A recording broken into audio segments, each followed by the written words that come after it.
Assalamualaikum warahmatullahi wabarakatuh. Waalaikumsalam warahmatullahi wabarakatuh. Bismillahirrahmanirrahim.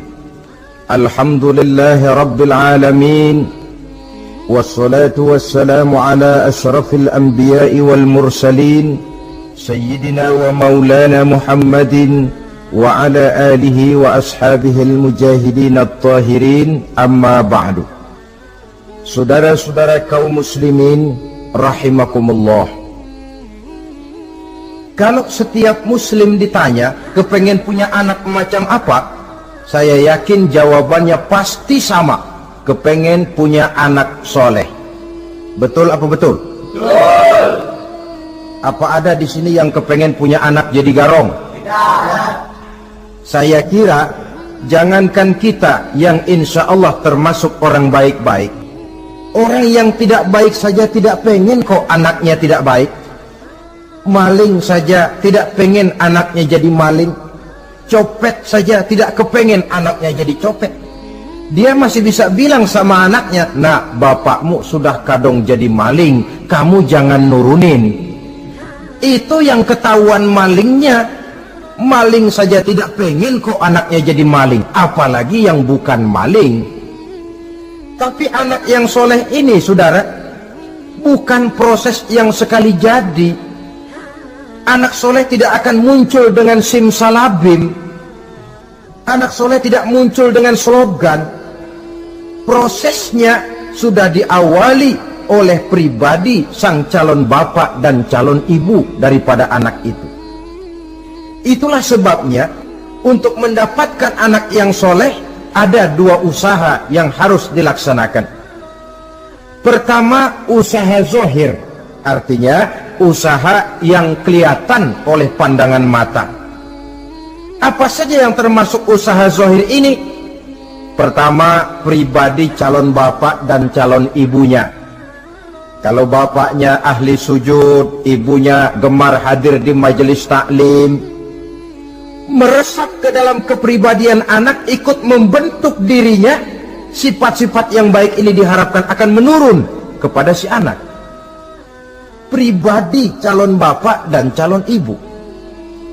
Sebab ma fil aba fil abna. Bagaimana kebiasaan orang tua, begitulah anak. Kata pepatah, kalau bapak kencing berdiri, jangan heran anaknya kencing kabur. Kalau bapaknya bangun pagi jam 8, insya Allah anaknya jam 9. Jangan berharap anak mau sholat subuh. Kenapa? Bapaknya kasih contoh macam itu. Lalu suasana di rumah tangga, termasuk yang dimakan, yang diminum, termasuk pakaian kedua orang tuanya, ikut membentuk proses anak yang soleh ini. Kita kan tahu Rasulullah Shallallahu Alaihi Wasallam bersabda di dalam hadisnya, "Inna ahadakum yujma'u khalquhu fi batni ummihi arba'ina yawman nutfah." Tiap kamu diciptakan Allah dalam rahim ibunya itu 40 hari nutfah. Nutfah itu maaf, air kotor yang kalau ketemu di jalan kita jijik, dijual juga nggak laku. Tapi kita berasal dari situ. Dan itu dihasilkan dari saripati makanan yang dimakan oleh sang calon bapak, sang calon ibu. Kalau calon ibu dan calon bapak senang memakan makanan yang haram, senang meminum minuman yang haram, maka itu akan melahirkan saripati makanan yang membentuk sperma yang dihasilkan dari makanan-makanan haram. Itu pun akan ada pengaruhnya dalam proses pembentukan anak yang soleh. Saya dulu berpikir, kenapa Islam ini kok kelihatannya sedikit-sedikit mesti ada doanya. Orang mau makan ada doanya, orang mau berpakaian ada doanya, berdiri di muka cermin berkaca ada doanya, sampai seorang istri mau bergaul dengan suaminya ada doanya. Pemikiran ini terjawab setelah saya telaah dan menemukan di dalam kitab Ihya-nya Imam Al-Ghazali, diceritakan di sana bahwa iblis yang tugasnya menggoda orang-orang kafir badannya gendut-gendut, sedangkan iblis yang tugasnya menggoda orang Islam badannya kurus, krempeng, ceking kayak morfinis. Satu hari ketemu di jalan karena satu profesi, ngobrol. Ini iblis yang tugasnya menggoda orang kafir bertanya kepada iblis yang tugasnya menggoda orang Islam, badanmu kenapa kurus macam begitu? Kata yang menggoda orang Islam, bagaimana saya tidak mau kurus? Saya ini ditugaskan menggoda orang-orang Islam. Orang Islam itu kalau dia mau minum dia baca bismillah. Bismillah racun, saya nggak bisa ikut minum. Dia mau makan baca bismillah. Bismillah racun lagi, saya nggak bisa ikut makan. Dia mau tidur tarik selimut, dia baca bismika Allahumma ahya wa amut, racun lagi aja. Saya nggak bisa tidur di selimut, terpaksa tidur di emper, mana keanginan. Dia mau bergaul sama istrinya, dia baca Allahumma jannibna syaitan wa jannibi syaitan fima razaqtana, racun lagi. Saya nggak bisa bantuin, cuma ngeliatin dari jauh. Bagaimana nggak kurus makan hati? Kata iblis yang badannya gendut-gendut, untung benar saya menggoda orang kafir yang nggak ada bacaan apa-apanya. Dia makan, saya ikut makan. Dia minum, saya ikut minum. Dia tidur di selimut empuk, saya masuk ke dalamnya.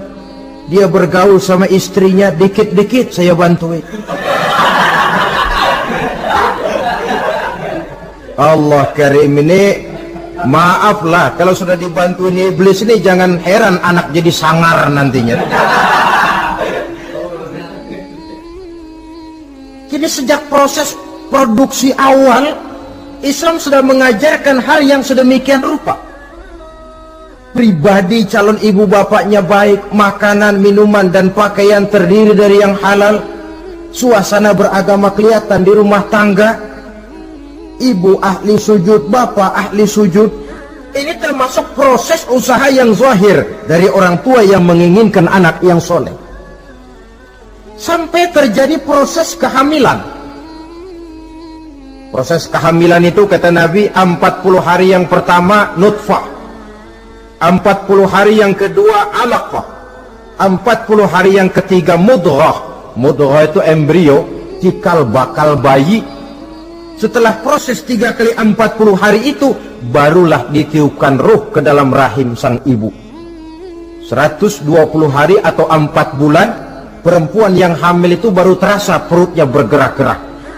Ini berdasarkan pengalaman perempuan. Saya sendiri kebetulan alhamdulillah belum pernah hamil.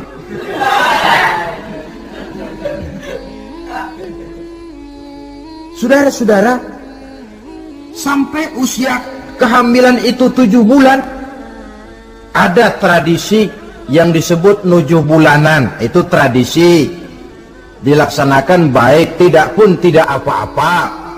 Tidak ada perintahnya memang, tapi juga tidak ada larangannya. Apalagi berkumpul orang membaca ayat-ayat Al-Quran, memohon doa dan sebagainya. Sebab pada kandungan 7 bulan ini, embrio sudah mengarah kepada bentuk positif dari wujud manusia. Di situ dibacakan surah Yusuf, surah Maryam, surah Tabarak, surah Waqi'ah, tafaul namanya, mengundang rasa optimis supaya membawa keberkahan kepada pribadi sang calon anak yang nanti akan lahir ini. Tapi jangan lupa orang tuanya mulai dengan soleh dulu. Jangan orang tuanya nggak mau sujud, nggak mau ibadah, istrinya hamil dibacain surah Yusuf supaya anaknya cakep kayak Nabi Yusuf. Begitu keluar anaknya kepalanya segi 4 kayak kaleng kerupuk. Apa surah Yusuf yang salah? Tentu saja orang tuanya yang tidak memulai kesolehan itu sendiri. Lalu usia kandungan 7 bulan ke atas, sang calon bapak mulai membantu-bantu istrinya. Kalau malam diusapi perut istrinya yang sedang hamil berat itu, sambil dibacakan surah Al-Insyirah, ya ngusap-ngusap sayang, bukan ngusap gemes. Alam nasrah laka sadrak wa wada'na anka wizrak allazi anqadha dhahrak, supaya Allah memberikan keringanan kepada kehamilan istrinya.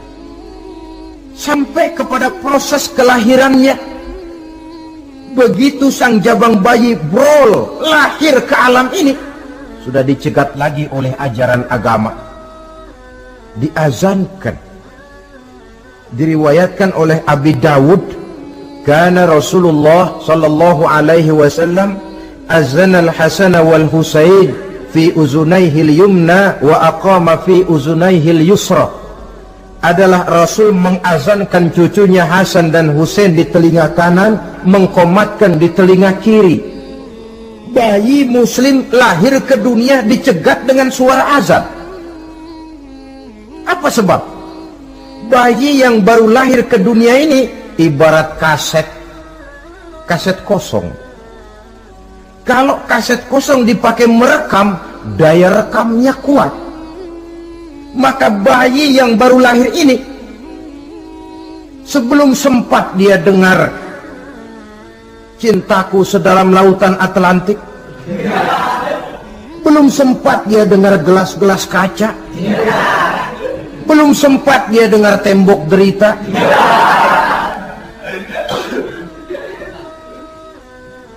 belum sempat dia menikmati serak-serak basahnya suara Frank Sinatra atau merdunya suara Madonna.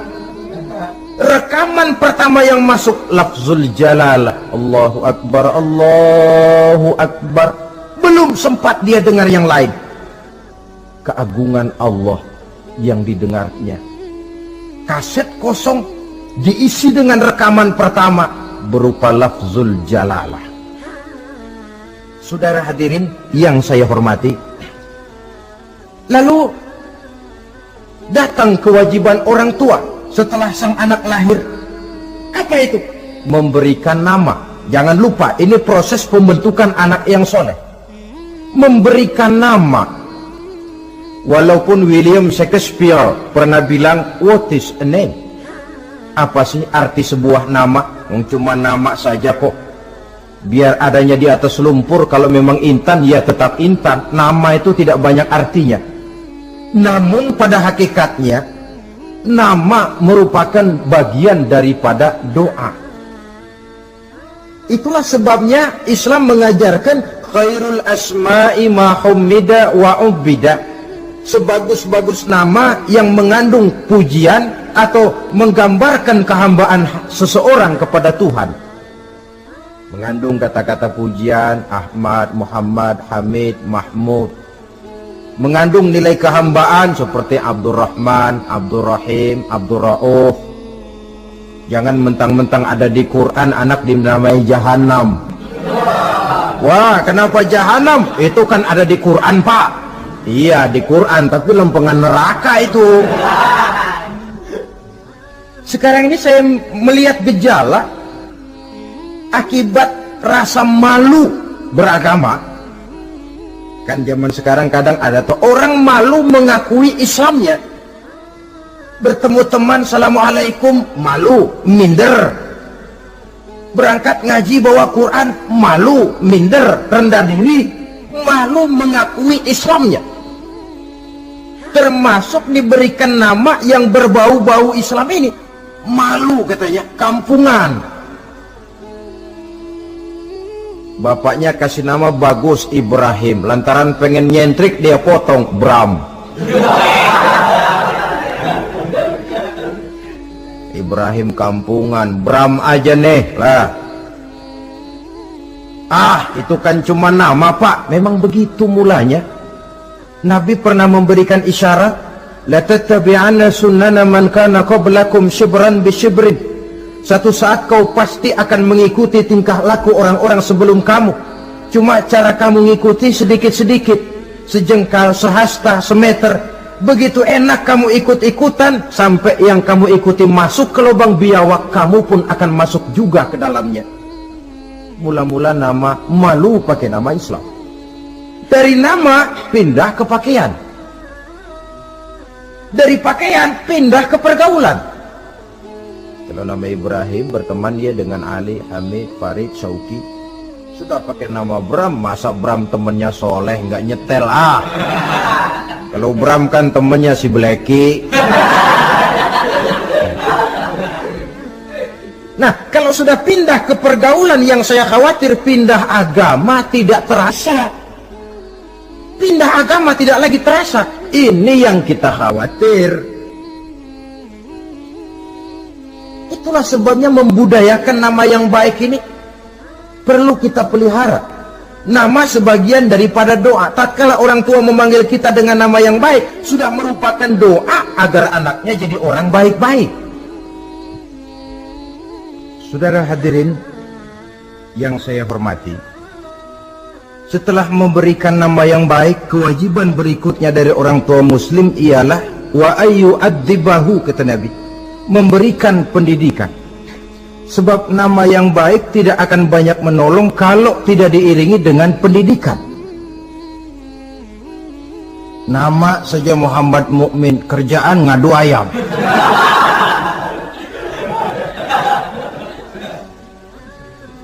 Nama yang baik tapi lantaran tidak diiringi dengan pendidikan, tidak akan banyak menolong.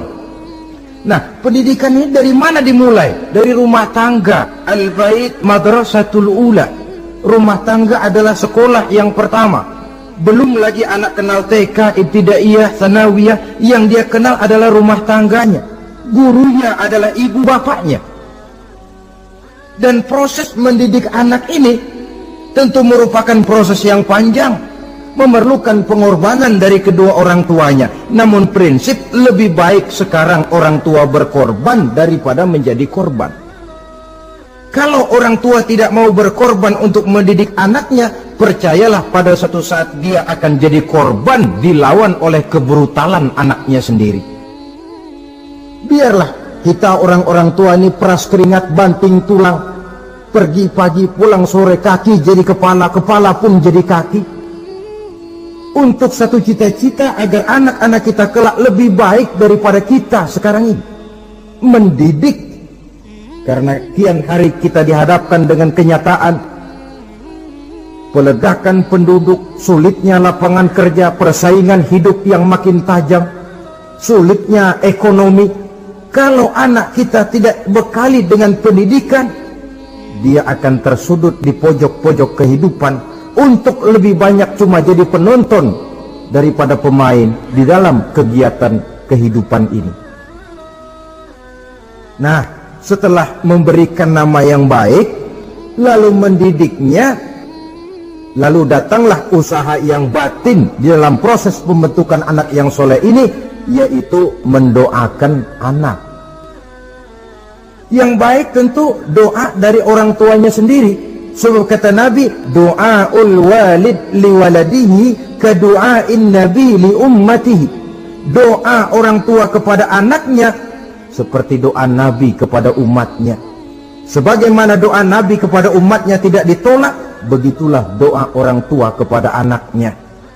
Di keheningan malam, si orang tua ini sering bangun, tahajud, sujud dia di hadapan Allah dengan menitikkan air mata, memohon doa dengan doanya Nabi Allah Ibrahim, Rabbi habli minas salihin. Ya Allah, berikan kiranya saya anak yang soleh. Nabi Ibrahim tidak minta anak pintar, Nabi Ibrahim tidak minta anak yang tampan, Nabi Ibrahim tidak minta anak yang kaya dan punya kedudukan tinggi. Yang beliau minta, Rabbi habli minas salihin. Ya Allah, berikan saya anak yang soleh. Kelihatan ini ketika beliau punya anak bernama Ismail, lalu turun perintah Allah, hai Ibrahim, potong leher anakmu Ismail. Nabi Ibrahim bermusyawarah, Ismail, saya Abah, Allah memerintahkan saya untuk menyembelih leher kamu. Menurut pendapatmu bagaimana, mimpiku ini laksanakan atau tidak? Apa jawab Nabi Ismail? Ini bukti doa anak soleh. Abah, kalau memang itu benar perintah Allah, laksanakan Abah. Ya abati fa'al ma tu'mar, satajiduni insyaallah minas sabirin. Kalau memang itu perintah Allah, Abah, laksanakan, potong leher saya. Anak soleh. Kalau cuma anak pinter tapi nggak soleh, mungkin jawabannya nggak begitu. Nak, bapak disuruh Allah menjermelih leher kamu. Bagaimana nak, laksanakan jangan. Mungkin dia akan jawab, kenapa saya bak? Bapak aja potong yang udah tuaan.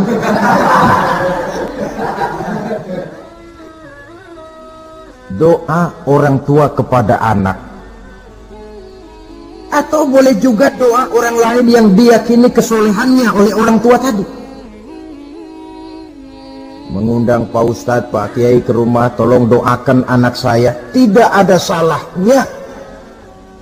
Sebab Nabi mengajarkan aktsiru minan nas bidu'ail khair fa innaka la tadri min ayyi fahin yuqbal. Banyak-banyaklah minta doa kebaikan dari orang lain, sebab kamu tidak tahu dari mulut yang mana doa itu diterima Allah. Mungkin saja orang menurut pandangan kita kere, miskin, tidak dipandang orang lain, tapi kalau doanya Allah mau terima, siapa yang sanggup menghalangi? Banyak-banyaklah minta doa kebaikan dari orang lain, sebab tidak seorang pun tahu dari mulut yang mana doa itu akan diterima Allah. Doa orang tuanya. Inilah hikmah khitan yang pertama, proses pembentukan anak yang soleh. Yang kedua, khitan itu menanamkan kepada anak-anak muslimin sikap berani menghadapi hidup. Di waktu kecil sudah dilatih mengalirkan darah. Seolah-olah orang tuanya berkata, nak, hidup ini adalah perjuangan, nak.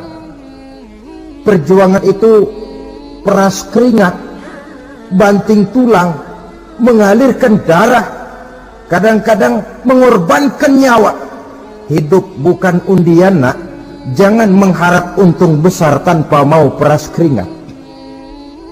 Berani hidup artinya berani menghadapi segala resiko yang ada di dalam hidup.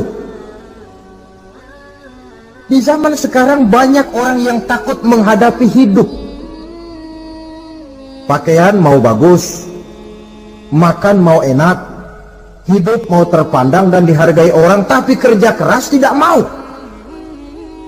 Paling-paling istilah orang maunya cuman hardolin. Hardolin itu bahasa Jerman, artinya dahar modal ulin. Santai. Ini kan takut menghadapi hidup, atau melihat bahwa stres hidup begitu tinggi, lalu mengundi-ngundi hidup. Dipertaruhkannya hidup di meja judi, dipertaruhkannya hidup di gunung-gunung, memuja-muja setan dan sebagainya. Itu pun termasuk orang yang takut menghadapi hidup, tidak berani menghadapi resiko yang ada di dalamnya. Cuma khayal saja membumbung tinggi, tapi keberanian untuk bekerja keras tidak ada. Anak-anak muslimin sejak dini, sejak masih kecil sudah dilatih mengalirkan darah. Hidup ini perjuangan, nak. Bukan santai-santai, bukan berleha-leha, bukan berandai-andai. Tidak akan pernah sampai kita kepada tujuan kalau hidup cuma diisi dengan berandai-andai, berleha-leha, bersantai-santai. Dia adalah perjuangan, jalannya menanjak menurun, banyak onak dan duri di sekelilingnya. Kuatkan pribadimu menghadapi hidup ini. Ditanamkan sikap berani menghadapi hidup. Itu yang kedua. Lalu yang ketiga, khitan pada hakikatnya merupakan peletakan batu pertama, dalam arti mempersiapkan anak supaya hidupnya nanti menjadi orang yang sujud kepada Allah. Secara tidak langsung orang tuanya seolah-olah berkata, nak, kamu dikhitan sekarang supaya nanti kamu bisa istinja, nak. Kalau kamu sudah bisa istinja, kamu bisa berwudu. Kalau wudumu sah, kamu bisa sholat. Peletakan batu pertamanya lewat khitan. Jadi kalau sudah dikhitan lalu dianggap selesai, sholat tidak diajarkan, wudhu tidak diajarkan, ya sama saja dengan membangun rumah. Setelah peletakan batu pertama lalu tidak dilanjutkan dengan membangun yang lain, alang-alang yang bakal tumbuh. Sebab dalam realitanya nanti bukan cuma tubuh kita yang dikhitan, harta kita nanti dikhitan. Cuma khitan harta namanya zakat, infak, sodakoh. Itu kan harta dikhitan supaya bersih. Khitan juga namanya. Karenanya mengkhitan anak, mempersiapkan anak agar menjadi hamba Allah yang sesungguhnya, menjadi manusia yang sujud kepada Allah Tuhannya. Itu merupakan prakondisi ke arah pembentukan manusia yang kelak akan sujud kepada Allah Rabbul Jalil. Peletakan batu pertama mempersiapkan anak untuk hidup melaksanakan ibadah, dan ini tujuan hidup. Allah jelaskan, wa ma khalaqtul jinna wal insa illa liya'budun. Aku tidak ciptakan jin dan manusia melainkan untuk beribadah kepadaku. Masalah paling pokok bukan bertanya mengapa kita diciptakan oleh Allah, karena kita memang sudah ada. Masalah paling pokoknya ialah untuk apa kita diciptakan oleh Allah. Kalau saudara bertanya mengapa saya dibikin oleh Allah, itu hak Allah untuk menjawabnya. Manusia buntu. Sebab itu pertanyaan kita bukan mengapa kita diciptakan Allah, tetapi untuk apa kita diciptakan Allah. Yang bisa jawab tentu yang bikin manusia. Seperti juga kita tanya, Pak, untuk apa Bapak bikin bangku? Yang bisa jawab pasti ya yang bikin bangku toh. Sebagai pembikin, dia tentu lebih tahu untuk apa bangku itu dibikin. Untuk apa manusia diciptakan Allah? Jawabannya datang dari Allah. Wa ma khalaqtul jinna wal insa illa liya'budun. Aku tidak menciptakan jin dan manusia kecuali untuk melaksanakan ibadah kepadaku. Ini rupanya tujuan penciptaan manusia, agar kita menjadi orang-orang yang hidup melaksanakan ibadah dalam pengertian yang seluas-luasnya. Sejak ibadah pribadi yang langsung antara kita dengan Allah, seperti sholat, puasa, zakat, haji, sampai kepada ibadah yang tersalur melalui kehidupan bermasyarakat. Umpamanya membangun, memelihara kesehatan, menjaga keamanan di kampung, yang kalau kita niatkan untuk mencapai ridho Allah, insya Allah itu akan bernilai ibadah. Tujuan penciptaan manusia ternyata tidak lain untuk melaksanakan ibadah. Prestasinya di hadapan Allah bergantung kepada sampai sejauh mana nilai ibadah itu dilaksanakannya. Ini yang ketiga.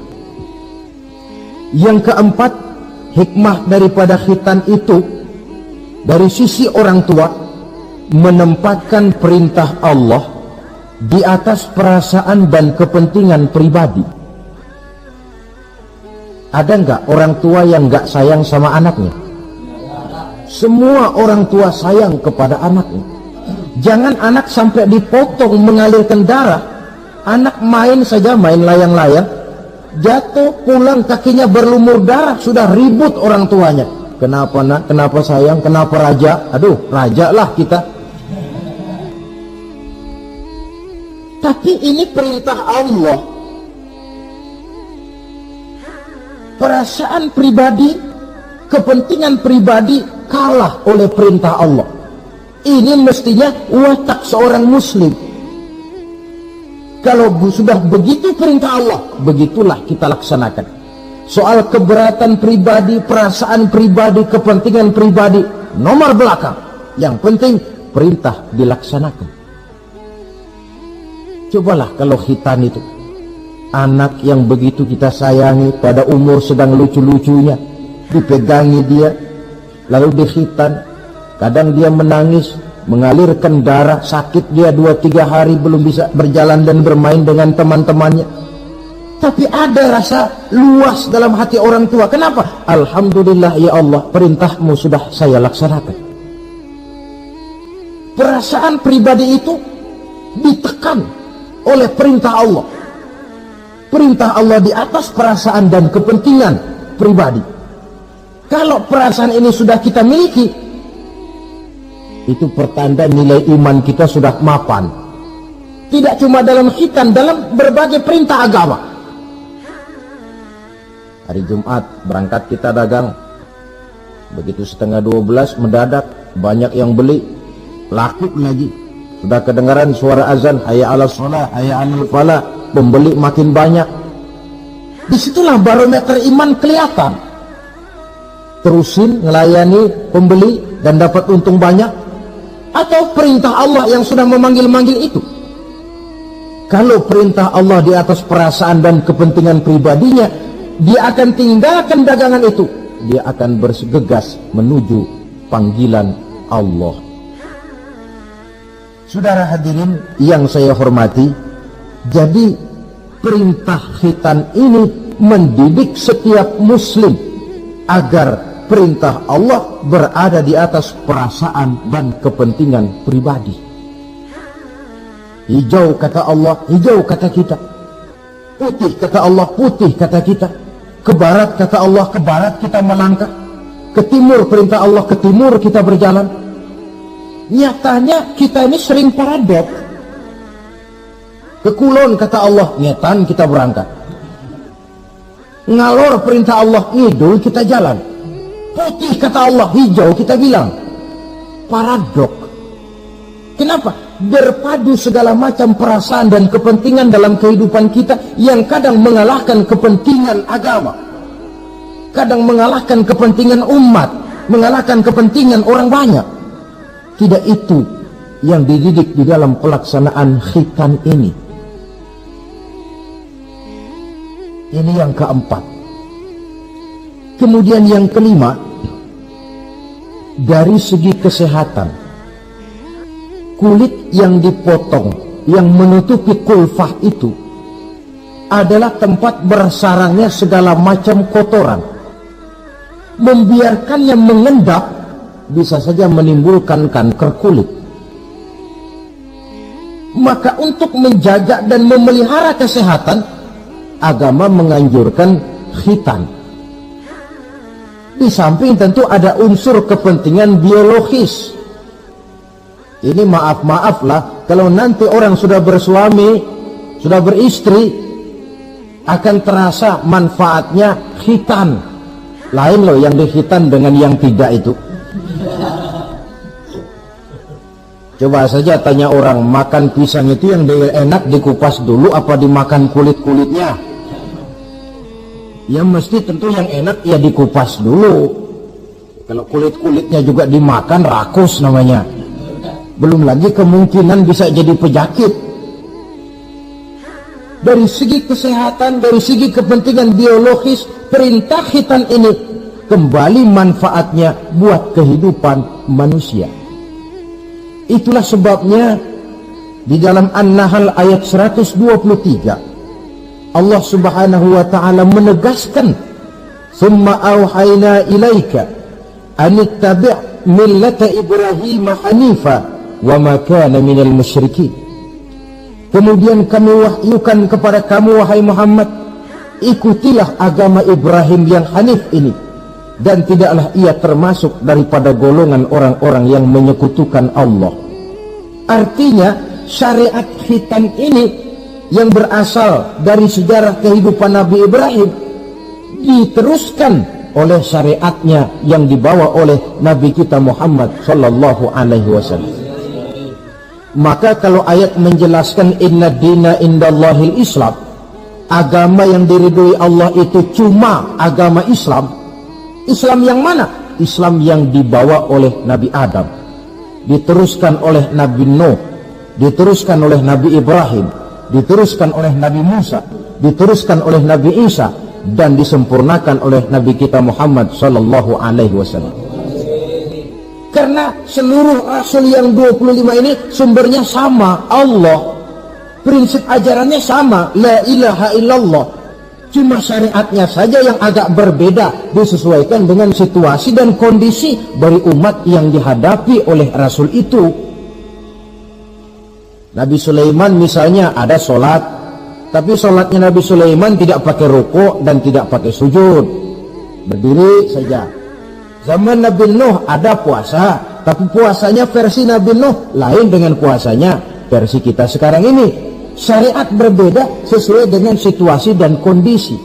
Tapi khitan sejak Ibrahim, Ismail, Ishak, sampai kepada Musa, sampai kepada Isa, sampai kepada Nabi kita, terus berkelanjutan sampai hari akhir nanti. Jadi bukan merupakan syariat baru. Pengukuhannya dalam An-Nahl 123 ini, aku wahyukan kepada Muhammad, ikuti agama Ibrahim, agama tauhid, yang diantara syariatnya adalah pelaksanaan khitan. Sedangkan Ibrahim seorang yang hanif. Hanif ini lebih tinggi daripada sekedar taat. Kalau orang yang taat itu contohnya begini, nak, tolong taruh ini gelas di pinggir meja, nak. Kalau dia taat ya apa adanya, ditaruh saja tuh gelas di pinggir meja. Orang yang hanif lain, mikir. Iya, kalau ditaruh di pinggir kan gampang kesenggol orang, jatuh ke bawah, pecah. Biar diperintah taruh di pinggir, taruh aja di tengah dah, biar aman. Ini hanif namanya. Tingkatan yang lebih tinggi daripada taat. Nabi Ibrahim seorang yang hanif. Tidak ada perintah Allah yang tidak dilaksanakan dengan sebaik-baiknya. Sampai pun perintah memotong anak sendiri. Saya kira kalau perintah macam begini turun kepada orang zaman sekarang, banyak yang bubar jadi orang Islam. Potonglah leher anakmu, dah, udahan aja dah. Dan memang perintah itu cuma untuk menguji kekuatan mental Nabi Ibrahim alaihissalam. Perintah menyembelih leher anak, perintah membangun Ka'bah, perintah hijrah keluar dari kampung halamannya sampai mengembara ke negeri Syam. Perintah ujian menghadapi api yang dinyalakan oleh Raja Namrus. Belum lagi perintah menghadapi kekufuran daripada kaumnya, menghadapi orang tuanya sendiri yang adalah produsen berhala. Bisa kita bayangkan ini, anaknya penegak tauhid, bapaknya produsen berhala. Tapi itulah agama, syarat dengan contoh. Yang anak bapaknya nabi, anaknya bajingan. Yang anaknya nabi, bapaknya pembuat berhala. Karena memang hidayah itu adalah hak prerogatif dari Allah Subhanahu wa ta'ala, diberikan kepada siapa saja yang dikehendakinya. Saudara-saudara kaum muslimin rahimakumullah, oleh sebab itu saya mengajak kepada seluruh umat Islam, kalau melaksanakan walimatul khitan, mengkhitan anak, boya sudah lewat masanya cuma sekedar diramein dengan layar tancap atau orkes madun. Akan lebih positif kalau diisi dengan dakwah, pengajian, ceramah yang menjelaskan tentang hikmah daripada walimatul khitan ini. Yang ditinjau dari segi apapun, mengadakan pengajian itu lebih menguntungkan, baik pribadi, baik yang mengadakan walimah, baik bagi masyarakat, ketimbang walimah dengan berfoya-foya. Apalagi hadis mengingatkan kita, kata Nabi begini, man sanna sunnatan hasanatan falahu ajruha wa ajru man amila biha. Siapa yang memulai satu kebajikan, dia akan mendapat pahala dan pahala dari orang-orang yang mengikuti kebajikan itu. Saudara nyunatin anak, mengadakan pengajian, undang kiai, banyak orang yang hadir, saudara akan dapat pahala dan juga dapat pahala dari seluruh orang yang hadir. 1000 orang yang hadir, 1000 saudara dapat pahala. Sebaliknya kata Nabi, wa man sanna sunnatan sayyi'atan falahu ismuha wa ismu man amila biha. Siapa yang memulai satu kejahatan, dia akan mendapat dosa dan dosa dari seluruh kejahatan yang terjadi pada malam itu. Jadi kalau saudara nyunatin anak, pesta, mengundang apa film, apa orkes, maka seluruh maksiat yang terjadi pada malam itu di tempat itu, saudara ikut dapat dosanya. Kenapa? Sponsornya saudara. Ya, tapi kan saya nggak suruh mereka maksiat, Pak. Betul. Tapi bisanya mereka maksiat kan karena sarana disediakan. Sponsornya itu. Jadi sponsor kebajikan mendapat pahala, sebagaimana sponsor kejahatan pun akan mendapat pahala dari nilai kejahatan yang ditimbulkannya. Belum lagi segi keberkahannya, belum lagi banyaknya orang-orang yang berdoa, 1, 2, 3, 40 orang berkumpul mendoakan anak kita. Masuk dalam hadis doaul arba'in ka doail wali. Doa 40 orang yang berkumpul sudah sama dengan doanya seorang wali. Jangan, inilah yang sering saya istilahkan, kita ini kadang-kadang kontradiksi. Nikah secara Islam, ngadep penghulu, ada 2 saksi, pakai ijab kabul. Tapi nanti pestanya secara Nasrani, gaya hidup rumah tangganya gaya Yahudi. Nikahnya, khitannya cara Islam, pestanya gaya Yahudi, pendidikan anaknya cara Nasrani. Akhirnya pribadi anak jadi tidak karu-karuan, terlalu banyak diwarnai.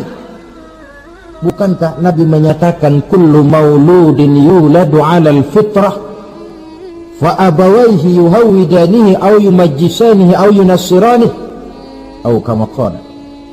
Setiap bayi dilahirkan dalam keadaan suci, bersih. Tidak ada dosa warisan dalam Islam. Tidak ada anak haram jadah dalam Islam. Yang haram jadah itu perbuatan bapak moyangnya itu. Anak lahir suci, bersih, seperti kertas putih. Mau ditulis dengan tinta apa, terserah kedua orang tuanya. Setiap bayi dilahirkan suci, kata Nabi. Orang tuanya yang menjadikan dia Yahudi, menjadikan dia Nasrani, atau menjadikan dia Majusi. Kadang tanpa terasa. Bapaknya Muslim, ibunya Muslimah, tapi anaknya belajar di sekolah Nasrani. Ini kan sudah yunasirani, menasranikan anak. Sekolahnya di sekolah Yahudi, sekolahnya di sekolah Majusi, menjadi pemuji api. Dan anak lebih dari sekedar buah mata belahan hati, dia adalah amanah dari Allah. Gara-gara anak, orang tua bisa sampai ke surga. Pun gara-gara anak, banyak orang tua masuk neraka. Amanah yang disia-siakan akan menjadi beban daripada orang tua itu sendiri. Oleh karena itu, sekali lagi saya mengajak, hidupkan tradisi yang baik dengan memperbanyak pengajian-pengajian, baik dalam walimatul khitan, walimatul arus, atau berbagai kesempatan yang memang mungkin untuk itu. Makin banyak dakwah dan pengajian, insya Allah makin terasa akibat positifnya bagi masyarakat, agama, bangsa, dan negara yang kita cintai ini. Nah, saudara, inilah selintas tentang khitan pada pertemuan kita kali ini. Mudah-mudahan ada hikmahnya. Terima kasih banyak atas segala perhatian. Mohon maaf atas segala kekurangan. Usikum wa nafsi bitaqwallah. Aqulu qawli hadha fa astaghfirullahal azim li wa lakum.